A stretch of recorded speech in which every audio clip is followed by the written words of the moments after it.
Good morning friends.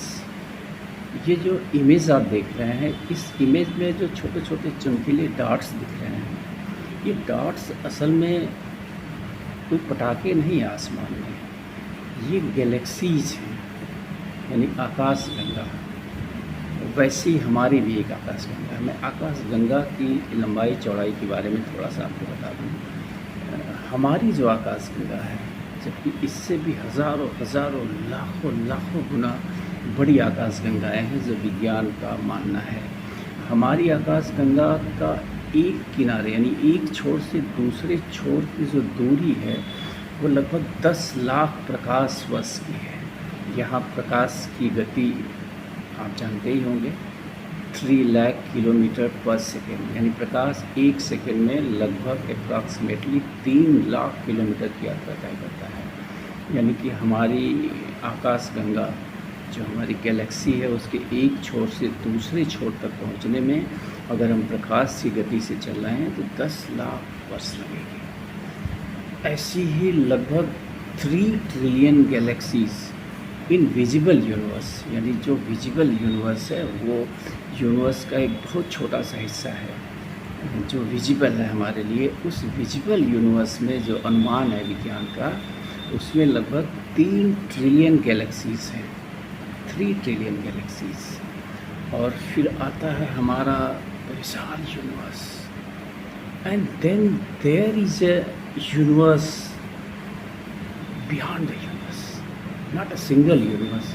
Universes beyond the universe, यानी हमारे universe के बाहर भी अनंत और यूनिवर्स हो सकते हैं। तो इतना व्यापक और विशाल है हमारा ब्रह्मांड। ऐसे ब्रह्मांड के एक गैलेक्सी के एक एक गैलेक्सी के एक सौरमंडल, यानी हमारी गैलेक्सीज में भी अनंत सौरमंडल हैं, हज़ारों लाखों सौरमंडल हैं। उस आकाश गंगा गैलेक्सी के एक सौरमंडल का एक प्लैनेट पृथ्वी।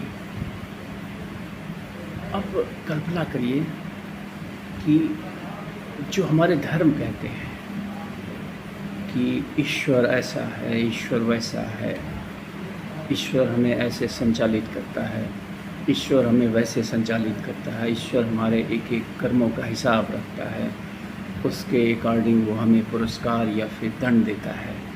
ये कहाँ तक सही हो सकते हैं? कम से कम व्यक्तिगत रूप से मैं इन चीज़ों में विश्वास नहीं करता हूँ। मुझे तो ऐसा प्रतीत होता है कि ये जो पृथ्वी हमारी है वो किसी अदर प्लैनेट के लोगों की एक प्रयोगशाला मात्र है। और हमारे जीवन में, जैसा कि धर्म कहते हैं, किसी भी ईश्वर का ऐसा न तो कोई अस्तित्व है और न ही कोई उसका हस्तक्षेप है। तो ऐसे में हमारी दुनिया में जो भी विसंगतियाँ हैं, जो भी कमियाँ हैं, जो भी कह सकते हैं कि अन्याय है, शोषण है, अपराध है, हिंसा है, युद्ध है, उन सारी चीज़ों को रोकने के लिए कोई ईश्वर नहीं आने वाला है। न तो आज तक आया, इतिहास गवाह है। न तो अल्लाह कभी आया मुसलमानों की रक्षा करने, न कभी राम आए हिंदुओं की रक्षा करने, न कभी यीशु या उनके पिता आए क्रिश्चियंस की रक्षा करने के लिए। सब अपने से लड़ रहे हैं, खुद से ही अपनी रक्षा कर रहे हैं। तो आप सोच रहे होंगे कि इतनी बड़ी ये सब चीज़ें मैं क्यों आपको बता रहा हूँ? ये सब चीज़ें मैं इसलिए बता रहा हूँ कि आज आप लोग देख रहे होंगे कि इज़राइल और हमास में एक गंभीर युद्ध चल रहा है। इसके पहले आप देख ही रहे हैं, सालों से रशिया और यूक्रेन का वार चल रहा है। लाखों लोग मारे गए, 1 लाख से अधिक तो सिर्फ रूस के सैनिक मारे जा चुके हैं। अब कल्पना करिए कि यूक्रेन में कितने लोग मारे गए होंगे, कितने लोग विस्थापित हुए होंगे। यूक्रेन पूरा तबाह हो गया एक जिद के चलते, इन नेताओं के अहंकार के चलते। तो मेरा कहने का मतलब है कि आज जो इज़राइल और हमास यानी फ़िलिस्तीन में जो वार चल रहा है, इसमें हमास ने जो कुछ भी किया, इसे जस्टिफाई किसी भी हालात में नहीं किया जा सकता है। ये एक बर्बर और क्रूर आतंकी हमला था। लेकिन अब बात ये आती है कि इज़राइल ने उससे भी भयानक हमला किया हुआ है हमास पे, गाज़ा पट्टी एक छोटा सा इलाका है जहाँ लगभग 40 लाख लोग रहते हैं, और ये निश्चित रूप से इससे इनकार नहीं किया जा सकता है कि वो सारे के सारे 40 लाख लोग आतंकवादी नहीं होंगे। उनमें से कुछ हज़ार कुछ लाख ही होंगे जो आतंकवादी होंगे। तो हमास ने जो कृत्य किया उसकी जितनी भर्त्सना, जितनी आलोचना करी जाए वो कम है, और उन्हें जिस तरह का दंड इज़राइल दे रहा है उसी तरह का दंड दिया भी जाना चाहिए। वो उसके पात्र हैं। किसी भी तरह का आतंकी संगठन जो निर्दोषों की बर्बर हत्या करते हैं, ऐसे वीडियोज़ हैं कि दिखाया नहीं जा सकता है, क्योंकि यूट्यूब की जो कम्युनिटी गाइडलाइन है वो बैन कर देती है। ऐसे हिंसक, क्रूर और बर्बर वीडियोज़ हैं जिनको अपलोड नहीं किया जा सकता। आप बस कल्पना कर सकते हैं, छोटे छोटे बच्चों, महिलाओं के सर कलम किए गए हैं। एक नारा आप सुने होंगे, सर तन से जुदा। माय गुडनेस, कैसी मानसिकता वाले लोग होंगे जो सर तन से जुदा वाला नारा लगाते होंगे। तो कुल मिला के मेरा कहने का मतलब है कि ऐसे लोगों को दंडित किया जाना चाहिए, इसमें कोई दो राय नहीं है। लेकिन साथ ही साथ जो लोग निर्दोष हैं, जैसे गाज़ा पट्टी में, जैसा कि मैंने कहा कि सब लोग आतंकी नहीं हो सकते, सबकी विचारधारा भी आतंकी नहीं हो सकती। आज जो समाचार आ रहे हैं कि इस पूरे एरिया का भोजन, दवाएं, बिजली, पानी जो इज़राइल पे आश्रित था, सब कुछ इज़राइल ने बंद कर दिया है, और लगातार बॉम्बिंग हो रही है। बॉम्बिंग में भी जो आंकड़े आ रहे हैं वो तो मुझे लगता है गिने चुने आंकड़े हैं। उन मकानों पे जो बमबारी हो रही है उनमें कितने दबे होंगे, कितने मरे होंगे, संख्याएं तो शायद बाद में पता चलें या कभी पता ही न चले। तो मेरा कहने का मतलब ये है कि ये जो दुनिया है ये कैसी है। यूनाइटेड नेशंस हमने बनाया है, ये क्या कर रहा है? ठीक है, एक एक आतंकी को खोज के मारिए, इसमें पूरी दुनिया इज़राइल के साथ है या किसी भी देश के साथ है जो कोई भी इस ढंग के बर्बर और आतंकी लोगों को चुन चुन के मारती है। ऐसे लोगों को चुन चुन के मार देना चाहिए। इनका इस पृथ्वी पे जीने का कोई हक, कोई अधिकार नहीं है। ये इस दुनिया को सिर्फ हिंसक, बर्बर और गंदी बना रहे हैं। अपराध से, हिंसा से, युद्ध से कुछ भी हासिल नहीं किया जा सकता है। अगर ऐसा होता तो आज पूरी दुनिया में शांति होती, क्योंकि हम हज़ारों वर्षों से सिर्फ युद्ध ही कर रहे हैं, धर्म, नस्ल और शांति के नाम पे। तो मेरा कहने का तात्पर्य है कि उन निर्दोषों को बचाया जाना चाहिए।